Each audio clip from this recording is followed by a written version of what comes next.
Charlotte's Web by E.B. White. Pictures by Garth Williams. Chapter 13. Good Progress. Far into the night, while the other creatures slept, Charlotte worked on her web. First, she ripped out a few of the orb lines near the center. She left the radial lines alone, as they were needed for support. As she worked, her 8 legs were a great help to her. So were her teeth. She loved to weave, and she was an expert at it. When she was finished ripping things out, her web looked something like this.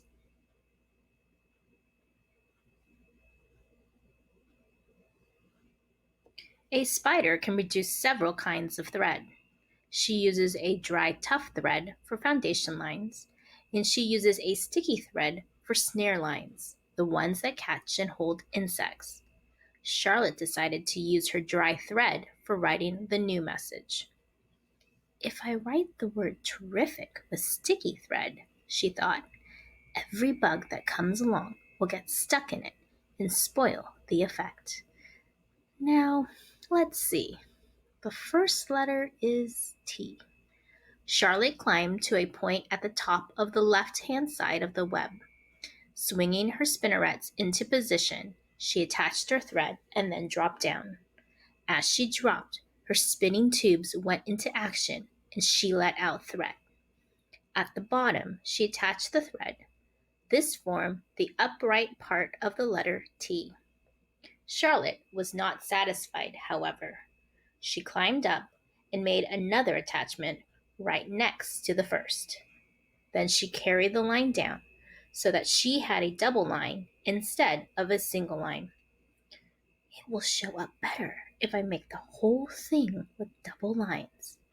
She climbed back up, moved over about an inch to the left, touched her spinnerets to the web, and then carried a line across to the right, forming the top of the T. She repeated this, making it double. Her 8 legs were very busy helping. Now for the E. Charlotte got so interested in her work, she began to talk to herself, as though to cheer herself on. If you had been sitting quietly in the barn cellar that evening, you would have heard something like this. Now for the R. Up we go. Attach. Descend. Pay out line. Whoa. Attach. Good. Up you go. Repeat. Attach. Descend. Pay out line. Whoa, girl. Steady now. Attach. Climb.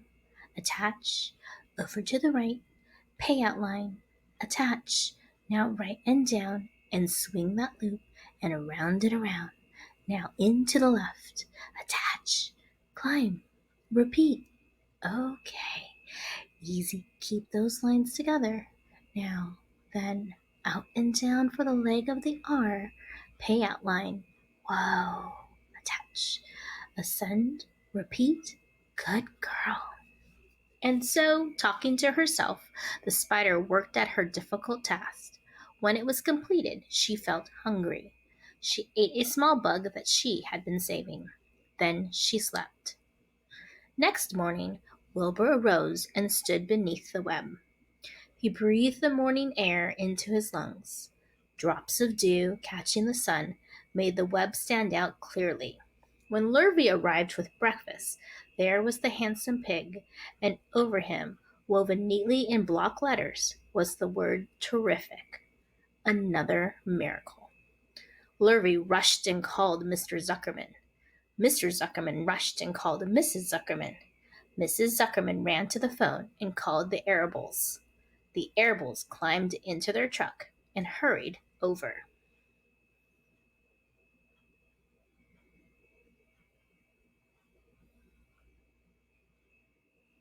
Everybody stood at the pig pen and stared at the web and read the word over and over, while Wilbur, who really felt terrific, stood quietly swelling out his chest and swinging his snout from side to side.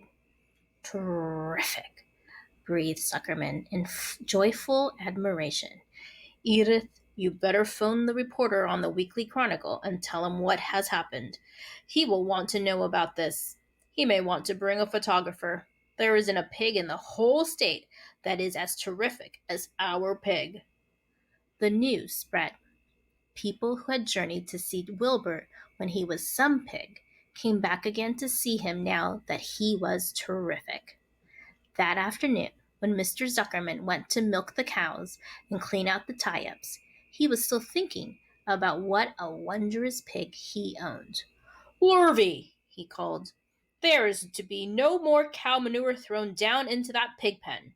I have a terrific pig. I want that pig to have a clean, bright straw every day for his bedding. Understand?" "Yes, sir," said Lurvy. "Furthermore," said Mr. Zuckerman, "I want you to start building a crate for Wilbur.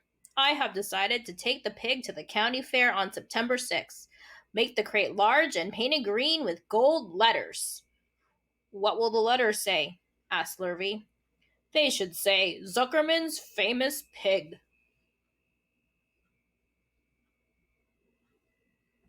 Lurvy picked up a pitchfork and walked away to get some clean straw. Having such an important pig was going to mean plenty of extra work. He could see that. Below the apple orchard, at the end of a path, was the dump where Mr. Zuckerman threw all sorts of trash and stuff that nobody wanted anymore. Here, in the small clearing hidden by young alders and wild raspberry bushes, was an astonishing pile of old bottles and empty tin cans and dirty rags and bits of metal and broken bottles and broken hinges and broken springs and dead batteries and last month's magazines and old discarded dish mops and tattered overalls and rusty spikes and leaky pails and forgotten stoppers and useless junks of all kinds, including a wrong-sized crank for a broken ice cream freezer. Templeton knew the dump and liked it. There were good hiding places there, excellent cover for a rat, and there was usually a tin can with food still clinging to the inside. Templeton was down there now, rummaging around. When he returned to the barn, he carried in his mouth an advertisement he had torn from a crumpled magazine. "How's this?" he asked, showing the ad to Charlotte.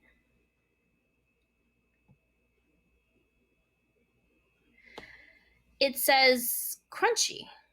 Crunchy would be a good word to write in your web." "Just the wrong idea," replied Charlotte. "Couldn't be worse. We don't want Zuckerman to think Wilbur is crunchy. He may start thinking about crisp, crunchy bacon and tasty ham. That would put ideas into his head. We must advertise Wilbur's noble qualities, not his tastiness. Go get another word, please, Templeton." The rat looked disgusted, but he sneaked away to the dump and was back in a while with a strip of cotton cloth. "How's this?" he asked. "It's a label off an old shirt." Charlotte examined the label. It said, "Pre-shrunk."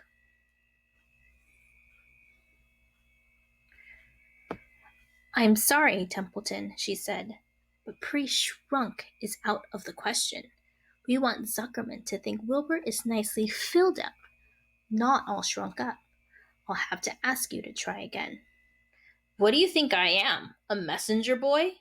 grumbled the rat. "I'm not going to spend all my time chasing down to the dump after advertisement material."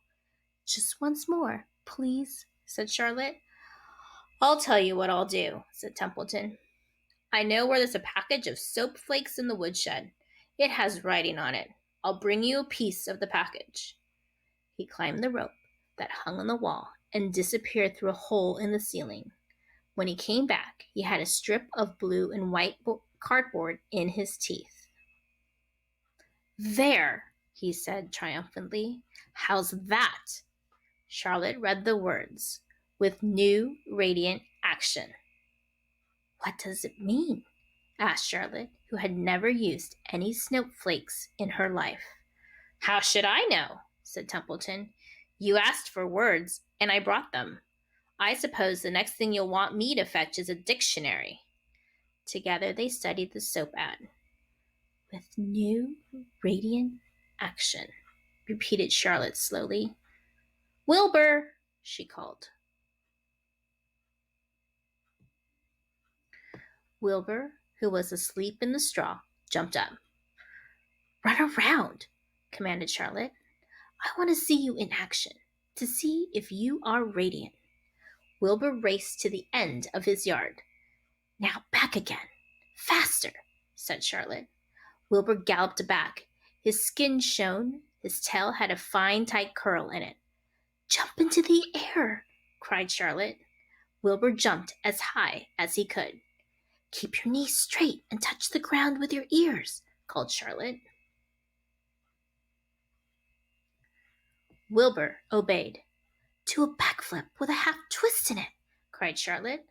Wilbur went over backwards, writhing and twisting as he went. Okay, Wilbur, said Charlotte. You can go back to sleep, okay? Templeton, the soap ad will do, I guess. I'm not sure Wilbur's action is exactly radiant, but it's interesting. Actually, said Wilbur, I feel radiant. Do you? Said Charlotte, looking at him with affection. Well, you're a good little pig, and radiant you shall be. I'm in this thing pretty deep now. I might as well go the limit. Tired from his romp, Wilbur lay down in the clean straw. He closed his eyes.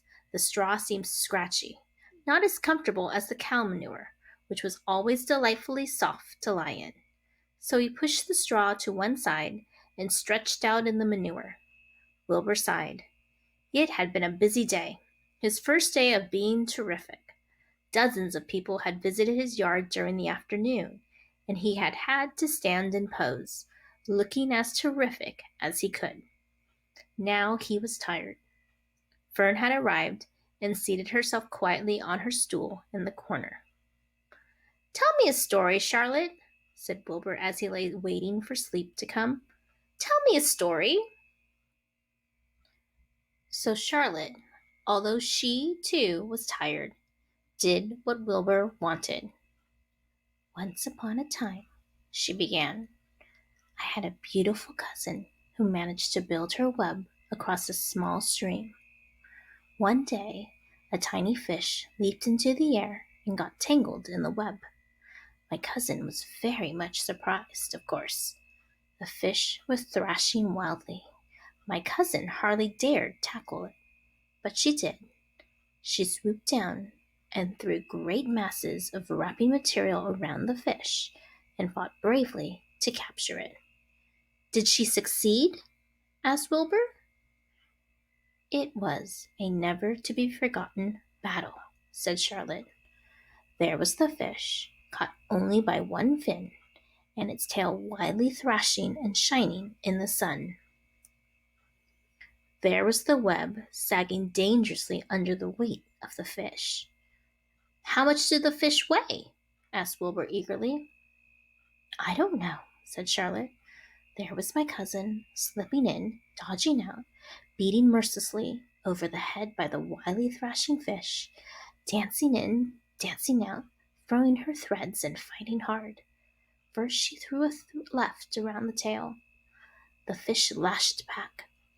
Then a left to the tail and a right to the midsection. The fish lashed back. Then she dodged to one side and threw a right, another right to the fin.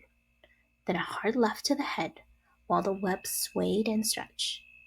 Then what happened? Asked Wilbur. Nothing, said Charlotte. The fish lost the fight. My cousin wrapped it up so tight it couldn't budge. Then what happened? Asked Wilbur. Nothing, said Charlotte. My cousin kept the fish for a while, and then, when she got good and ready, she ate it. Tell me another story, begged Wilbur. So Charlotte told him about another cousin of hers who was an aeronaut. What is an aeronaut? Asked Wilbur.